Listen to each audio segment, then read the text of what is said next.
The Muslim Brotherhood is an Islamic organization founded in Egypt in 1928 by Hassan al-Banna. It is important here to differentiate between Islam and Islamism.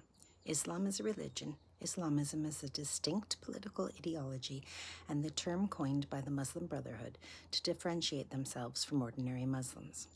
Islamism wants two things: to create a global utopian Islamic state and enforce Sharia law. Their founder, al-Banna, wrote, "It is the nature of Islam to dominate, not to be dominated, to impose its law on all nations and to extend its power over the entire planet." The Brotherhood represents the genre of political ideology that is theocratic, totalitarian, and focused on the subjugation of the West. This week, the National Post has published 2 articles about the Brotherhood. I read both articles and all the links embedded within, and what I learned is very alarming. It's something every Canadian should know. In June 2004, Tom Quiggin, a Canadian former Privy Council intelligence analyst and court-recognized expert on terrorism, authored a study that intended to focus public attention at the national level on the role of the Muslim Brotherhood in Canada. Kay's article in the National Post says Quiggin's report should be required reading for Mark Carney and all the members of our government.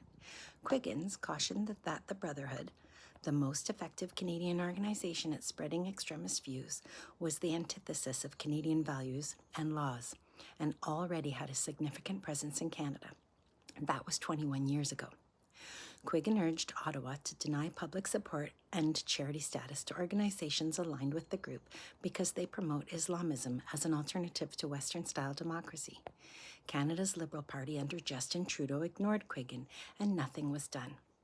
The report was attacked by the National Council of Canadian Muslims under the general heading of Islamophobia. That's ridiculous, given the fact that the Muslim Brotherhood has been designated as a terrorist organization not only in Egypt, but in Saudi Arabia, Russia, Libya, Syria, Bahrain, Jordan, and the United Arab Emirates. If Muslim countries can critique the Brotherhood, how can it be called Islamophobic? Although the Liberals chose not to investigate the Brotherhood, other nations have. We can learn a lot from them. A 2021 European Parliamentary Committee produced an in-depth analysis of the Brotherhood activity in Europe. In that document, we learn the motto of the Brotherhood. Allah is our objective. The Prophet is our leader, the Quran our constitution. Jihad is our way. Dying in the way of Allah is our highest hope. Although the Brotherhood is willing to use violence, if necessary, it is the non-violent conquest which is most alarming. Speaking about peaceful conquest of the West, Yusuf al-Qaradawi stated on Qatari television in 2007, "I expect Islam will conquer Europe without resorting to the sword or fighting." French authorities found a document which noted that the Brotherhood operates as a political project. Its goal is not sudden revolution, but gradual transformation. The Brotherhood is not coming for France, it is coming for the West. Violent jihad is only to be used when conditions make it convenient. Most telling of all is a document found by the FBI in 2004 called an explanatory memorandum. It was written in 1991 by a member of the Brotherhood Board of Directors in North America, a senior Hamas leader named Mohammed Akram. By the way, Hamas was founded in 1987 by Sheikh Ahmad Yassin as the political arm of the Brotherhood in Gaza, following the outbreak of the First Intifada.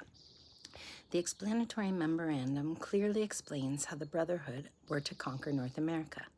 It read, "Brotherhood must understand they're working in America as a kind of grand jihad, eliminating and destroying the Western civilization from within, and sabotaging its miserable house by their own hand, so it is eliminated and God's religion is made victorious over all other religions."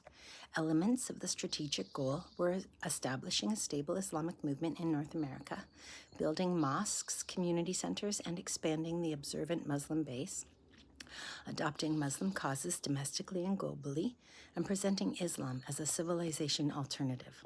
Stages of activism begin with building mosques and Islamic centers and organizations, and planning and struggling to obtain the keys to carry out civilization jihadist responsibility.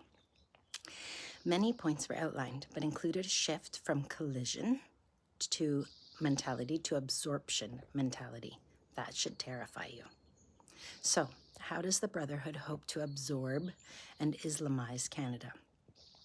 A recent report by the Institute for the Study of Global Antisemitism and Policy, ISCAP, puts forth that organizations affiliated with the Muslim Brotherhood have managed to embed themselves at all levels of Canadian society.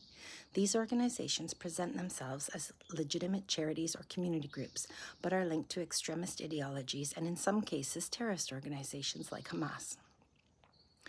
Despite evidence and official audits showing links between some Muslim organizations and extremist groups, the Canadian government has provided millions of dollars in funding to these organizations. Islamic Relief Canada has donated millions of dollars to parent organization Islamic Relief Worldwide, a group linked to Hamas. Its leadership has included individuals with direct ties to the Muslim Brotherhood. Yesterday, now it was 2 days ago, Senator Housakis detailed how terrorist entity Sammy Doon continues to have Canadian Revenue Agency nonprofit status on Canadian soil, despite being labeled a terror organization.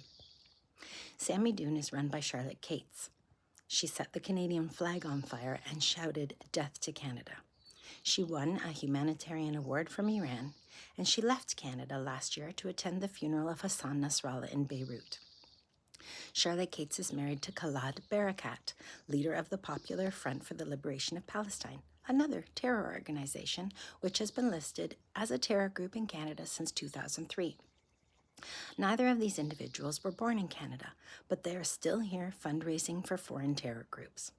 By providing these organizations with funding and charity status, are we not funding our own demise?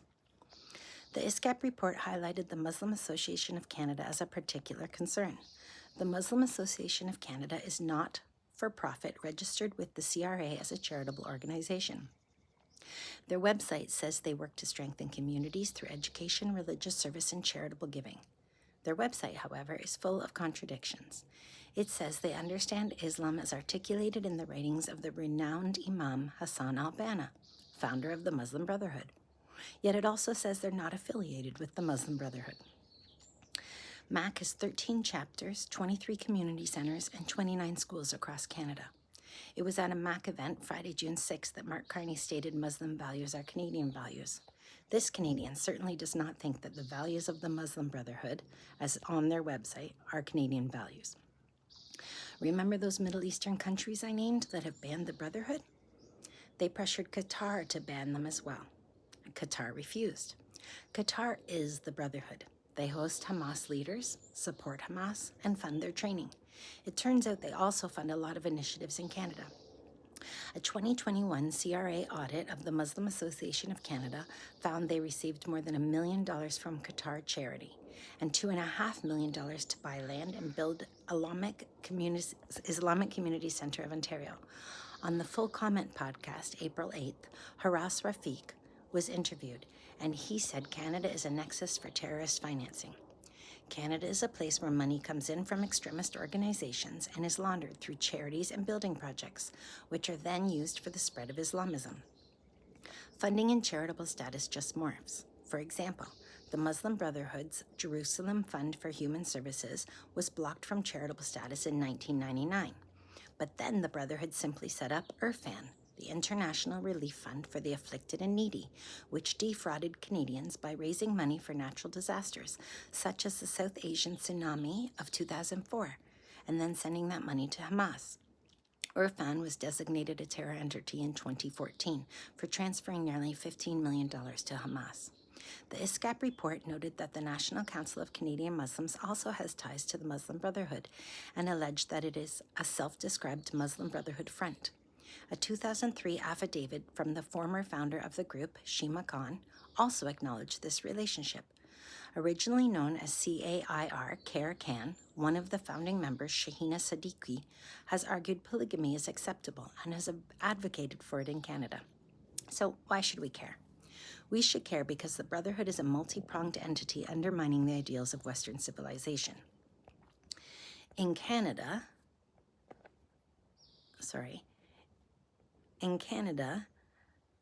Qataris and Brotherhood strategy includes academic partnerships at McGill, Concordia, York U, U of T, and other schools. It funds Islamic organizations that promote extremism. It has significant investments in the energy sector, all of which increases economic and strategic leverage in Canada. As Canadians, we believe in freedom of conscience, freedom of religion, rule of law, due process, women's rights, LGBTQ plus rights, and security of person as guaranteed in our Charter of Rights and Freedoms. The Muslim Brotherhood is at work to abolish all of this. What can you do?